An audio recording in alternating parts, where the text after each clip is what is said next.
Hello fellas. Welcome back to Top 5 Choices. This is Haley from Top 5 Choices, and I hope you all are doing good. In today's video, I am going to do a detailed review and pick the top 5 best upcoming smartphones, 2022. After doing proper researches, we came to the conclusion that meets the best in terms of overall. Kindly leave a like if you find this helpful, and I'd appreciate if you subscribe to my channel and turn on post notifications if you haven't. We will be also providing affiliates link to purchase from Amazon. Kindly use it for best offers and purchase from anywhere in the world. We'll be back with more videos. The Pixel 6a is the smallest of the three 6 series phones, but maybe the best way to describe it is that it's the least big. Next to the Pixel 6 Pro with its 6.7-inch screen and the 6.4-inch Pixel 6, the Pixel 6a feels downright petite. I contest that its 6.1-inch screen is the best compromise between a small, reasonably sized phone and the gigantic phones everyone else seems to want, but that's just my own personal hill to die on. The screen on the 6a is a 1080p OLED panel with a standard 60Hz refresh rate, a step down from the A6's 90Hz screen. After using a 120Hz screen for a while, I definitely noticed the difference going back to 60Hz. I'd never see it without having the faster refresh rate to compare it to, but motion looks jerkier and it gives the phone a less than polished feel.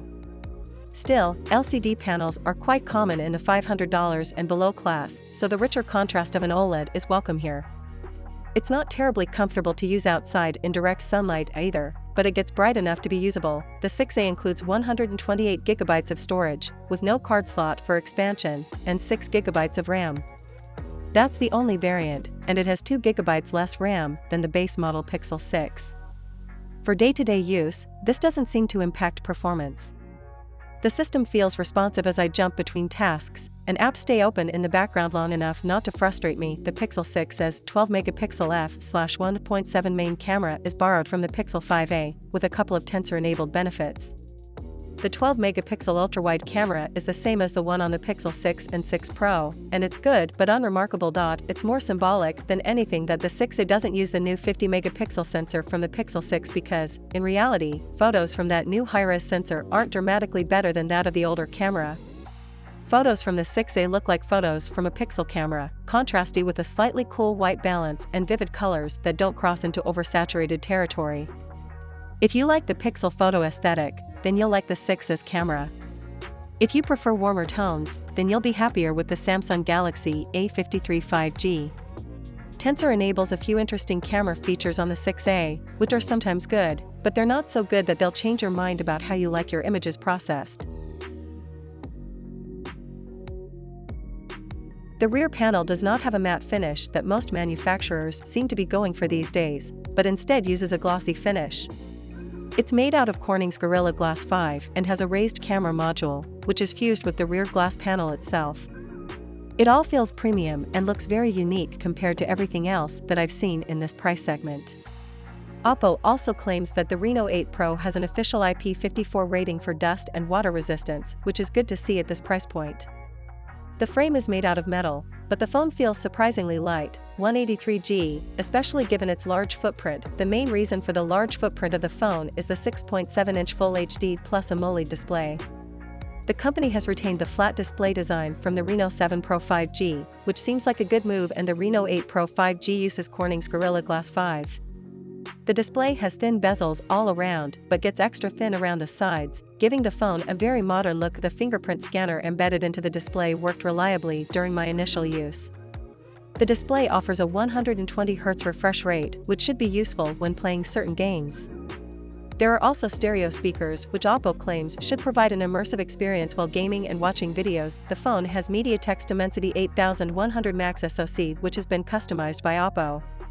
This is indeed a big jump from the Dimensity 1200 Max SoC in the Reno 7 Pro 5G. The manufacturer has also included its imaging chipset called the Mari Silicon X NPU, Neural Processing Unit, which it says is mainly used to optimize video recording. The Reno 8 Pro 5G can record HDR video up to 4K 30 frames per second. We briefly saw this NPU in the Oppo Find X5 Pro. First look, the Oppo Reno 8 Pro 5G runs Oppo's ColorOS 12.1, which is based on Android 12.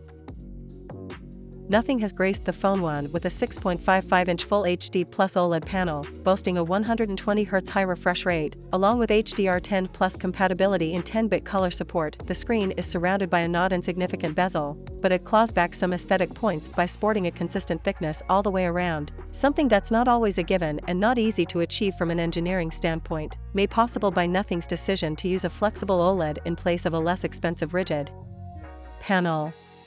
The phone's punch-hole front-facing camera sits in the top left corner of the screen, while an optical in-display fingerprint sensor sits low and close to the bottom edge of the panel. Despite the technical advantages an OLED display usually brings, there's no always-on functionality as yet. Nothing hasn't confirmed whether it'll add such a feature in at a later date. However, a faint ring demarcating the fingerprint sensor's placement does linger on the screen when the rest of the display shuts off, and despite the handset offering raise-to-wake functionality, you don't need to rouse the Phone 1's display before pressing on the sensor to gain access, which makes it that little bit more convenient. As for the panel's output, the Full HD Plus resolution offers a perfectly sharp image, suited to enjoying social media and streaming video, with brightness generally topping out at a quoted 500 nits, with a promised peak brightness of 1200 nits, that, in practice, seems wholly serviceable in all scenarios up to bright, direct sunlight where visibility starts to suffer. The use of OLED tech ensures a vibrant picture, paired to two color profiles, a live, the default, and the more muted and natural-looking standard, with a little extra fine grain control, thanks to a color temperature slider. A 120Hz high refresh rate, paired to a 240Hz touch response rate, means swiping around the Phone 1's interface, as well as more demanding experiences, like gaming, look and feel pleasingly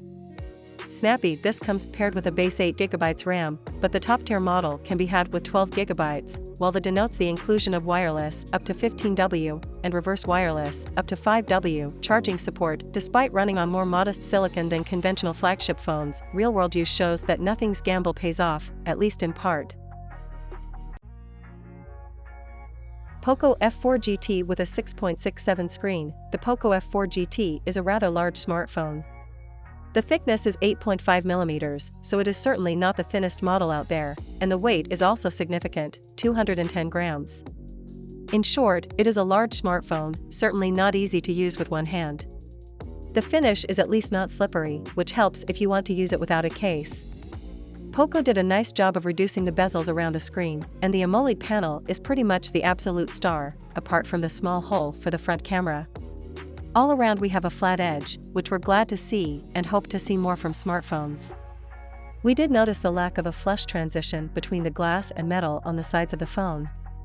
It isn't a deal breaker, but maybe something Poco can take note of for next time. Looking at the metal frame, you notice that the plastic breaks are different compared to most other smartphones. There are in fact more gray dashes, and in different positions. This is because Poco has designed the F4 GT for gaming, so to be used horizontally. And to ensure that reception is always ideal, they have also added antennas. That being said, we can't say we've noticed any major differences during our review of the device. Poco F4 GT also has an audio system with 4 speakers, 2 tweeters and 2 woofers, organized in 2 groups.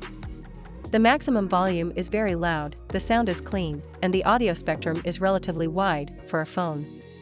Indeed, sometimes it is even too high, and if you forget to lower it, the notifications will certainly annoy the people around. Overall, the Poco F4 GT offers a better audio experience than most other smartphones. Below is the USB-C connector, while on the left you can see the drawer for the SIM and an extra microphone. The latter is also a detail designed for gaming, and which facilitates voice chats or normal hands-free calls when holding the smartphone horizontally. Speaking of the SIM drawer, Poco F4 GT is a dual SIM smartphone with DSDA mode, i.e. dual SIM, dual active. Realme GT Neo 3 T-Mobile was launched on June 7, 2022.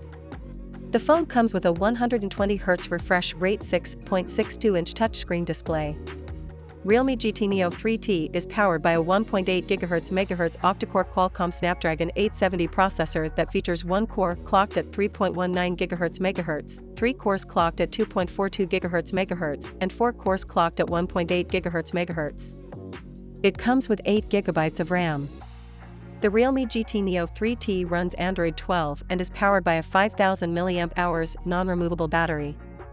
The Realme GT Neo 3T supports proprietary fast charging. As far as the cameras are concerned, the Realme GT Neo 3T on the rear packs a triple camera setup featuring a 64-megapixel primary camera, an 8-megapixel camera, and a 2-megapixel camera. It has a single front camera setup for selfies, featuring a 16-megapixel sensor. The Realme GT Neo 3T runs Realme UI 3.0, is based on Android 12 and packs 128 GB of inbuilt storage. It was launched in dash yellow, drifting white, and shade black colors. Connectivity options on the Realme GT Neo 3T include Wi-Fi and Bluetooth version 5.20. Sensors on the phone include in-display fingerprint sensor,